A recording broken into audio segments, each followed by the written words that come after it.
Halo bro, balik lagi sama gua Koko Brewok. So di video kali ini gua akan bahas salah satu atlet MMA yang paling kontroversi, salah satu yang paling terkenal di dunia, yaitu adalah Conor McGregor. Di sini gua nggak akan bahas gimana karir dia atau apa yang dia lakuin dengan shit talk dan segala macam. Di sini gua akan bahas adalah transformasi rambut dari seorang Conor McGregor. Di sini gue lihat bahwa dia ngalamin perubahan rambut, di mana tadinya rambutnya udah sedikit, baru sedikit ya, agak M, atau di bagian sini udah mulai sedikit ada masuk di hairline-nya, dan dia ngelakuin hair transplant. Nah di sini kenapa gue bisa tahu bahwa Conor McGregor dia ngelakuin hair transplant? Karena ada foto salah satu di akun Instagramnya yang dia ngasih lihat rambut belakangnya, dan di situ gue sadar. Kenapa gue bisa sadar? Karena sebelum gue ngelakuin yang namanya transplant, gue udah sering riset segala macem. So gue tahu gimana ciri-ciri orang yang ngelakuin transplant, gimana polanya, gimana rambutnya.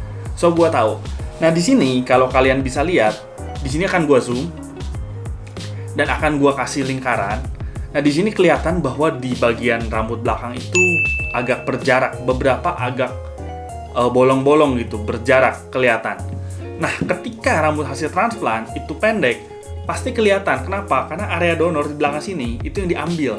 Dan yang diambil itu nggak bisa tumbuh lagi. So, kenapa gue sempet bahas di beberapa video yang agak lama tentang transplant. Kenapa gue bilang bahwa sebuah kebohongan ketika orang bilang ada yang transplant 5 kali atau berkali-kali. Transplant tuh bisa, tapi setahu gue maksimal 2 kali. Gue belum nemu orang yang lakuin transplant sampai 3 kali. Dan sebagainya. Kenapa? Karena ya rambutnya itu akan habis, area donor di belakang sini akan habis. Dan kita bisa lihat rambut Conor McGregor sekarang di bagian depan. Nah di bagian depan juga gue ngerasa bahwa rambut transplant ini ya kita bisa bilang nggak sebagus rambut yang memang dikasih sama Tuhan pastinya. Kenapa? Karena rambut di sini itu tipis. Kenapa tipis? Karena tadinya udah nggak ada atau tadinya udah tipis. Kita pindahin dari belakang ke depan. Jadi jumlah rambut kita nggak bertambah.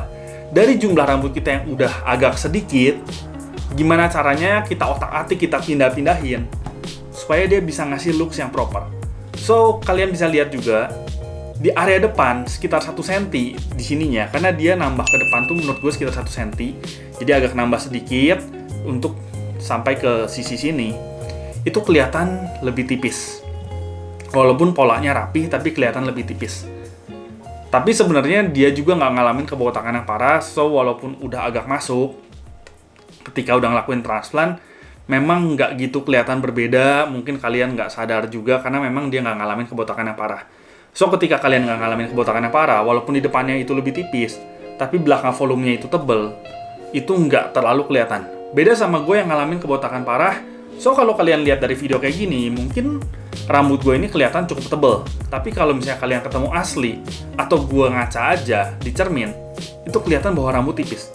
Kulit kepala itu tetap kelihatan, tapi kalau misalnya kita ketemu orang, ya seenggaknya looks-nya proper lah, dibandingin dengan kondisi sebelum ngelakuin hair transplant. Tapi tetap bahwa kelihatan rambutnya tipis. Ketika kita agak nengadah gini, itu kulit kepala tuh sebenarnya kita udah bisa lihat. Jadi, penyakit dari transplant itu adalah musuhnya, ibaratnya musuhnya, itu adalah cahaya. Yang kedua adalah air. Jadi kalau misalnya kita keringetan, itu makin kelihatan tipis, kulit kepalanya kelihatan. Atau cahaya yang terlalu terang, itu kulit kepala benar-benar kelihatan. Jadi ya, tetap ada kekurangannya. Kenapa? Karena ya, seperti yang udah sempat gue jelasin di banyak video, bahwa hair transplant itu adalah proses memindahkan rambut sendiri ke area yang dirasa tipis. Ya, jadi misalnya rambut asli kalian ada 100.000 helai, kalau nggak ngalamin kerontokan, setelah kalian ngalamin kerontokan atau agak-agak kebotakan, tinggal sisa 75.000. Gimana dari sisa 75.000 itu? Dibikin supaya looks-nya itu proper. Jadi kalau misalnya ketemu orang, at least oke lah. Kalau misalnya kalian lihat gue di video, lumayan oke, tapi kalau misalnya di zoom, sebenarnya itu kulit kepala kelihatan dan memang teksturnya tipis. Kalau dipegang gini juga kerasa lebih tipis daripada area belakang sini, walaupun area belakang sini udah dipakai area donor. So videonya segitu aja. Jadi di sini gue cuma mau jelasin bahwa Conor McGregor pun dia ngelakuin transplant. Alasannya kenapa ya mungkin dia nggak pede dengan penampilannya dan dia mau solusi yang memang kasarnya instan.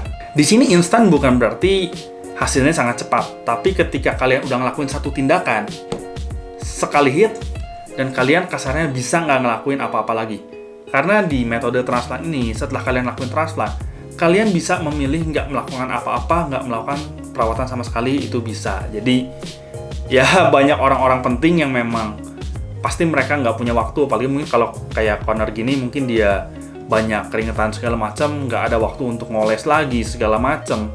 Apalagi kalau misalnya memang mau mengganti hairline, ya hair transplant udah jadi solusi yang terbaik.